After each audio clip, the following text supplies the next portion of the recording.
ऐसा ही प्यार दीजिएगा आप लोग। मनीष कहाँ गया?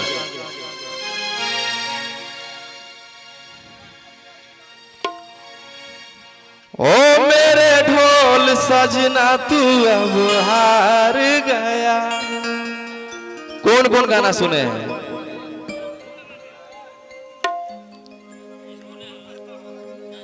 कि हाथ जोड़िए के करो ही ओ रउआ से गोहार।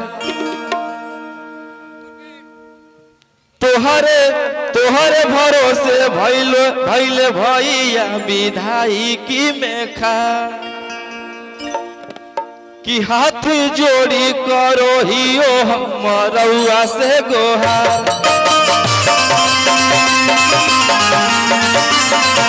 तोहर भरोसे खाड़ भइल विधायकी में खा।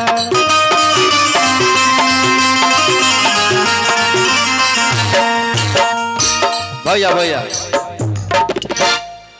अरे की करी एक भोटावा करी हस पोटावा इज्जतियाली ह बचा। अरे की देई के भोटावा करी हस पोटावा इज्जतियाली ह बचा। और रउए से वाले होलो विधायकी में खाड़ दी हो जैवना।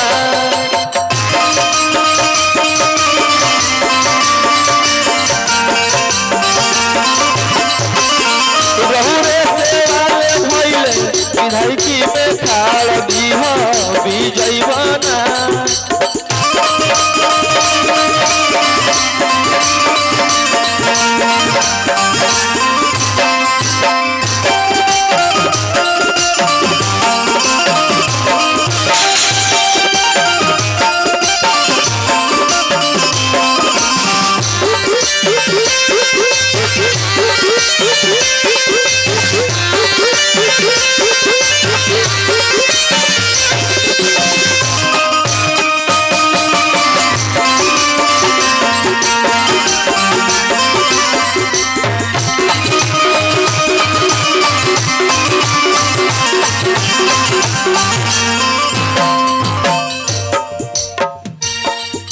भैया भैया ओ मेरे छपरा के जनता विचार करी हा। कि अपने बबुआ खेसारी लाल से प्यार करी हा। ओ मेरे छपरा के जनता विचार करी हा।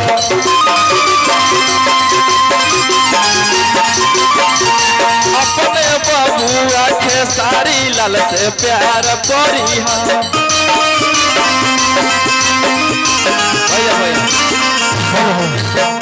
रोशन भाई एक मिनट भाई, सब लोग बैठ गए यहाँ पर। पीछे महिलाएं भी बैठा दीजिए, नहीं तो कितने लोगों को हटाए यार। सब लोग तो फेसबुक चलाने के चक्कर में लगे हैं। ये लोग को बैठा दीजिए, क्या दिक्कत है? सब लोग बैठा दिया जाए। इधर माताएं बहन पीछे देखिए। हेलो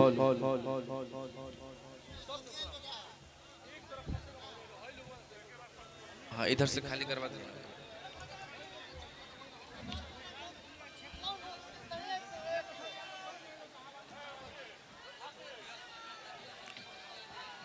हेलो हेलो ओ मेरे छपरा के जनता विचार करी है।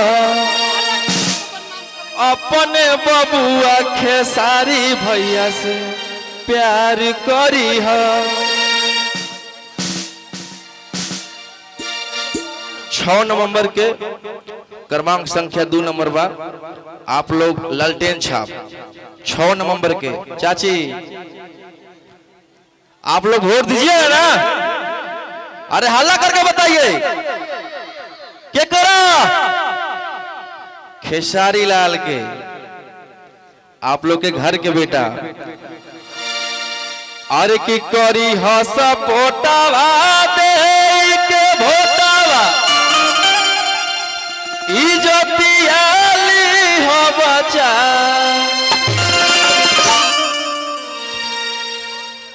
तोहरेला भइल बाबी धाइकी में खाड़ दी हो की जइबना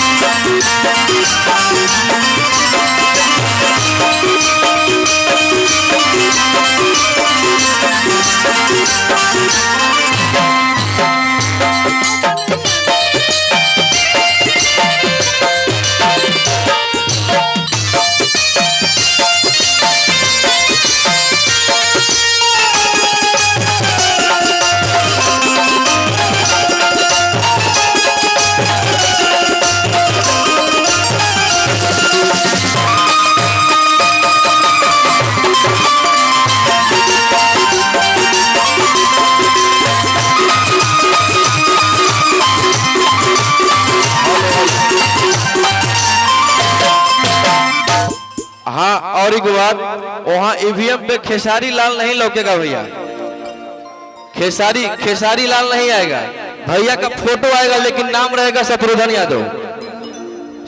यादव रहेगा। आप लोग ये नहीं देखा कि खेसारी लिखा रहेगा, खेसारी लिखा नहीं रहेगा, जो भैया का रियल नाम है वही रहेगा शत्रुघ्न यादव। और लालटेन छाप फोटो हुए काफी बार नवे बरांडा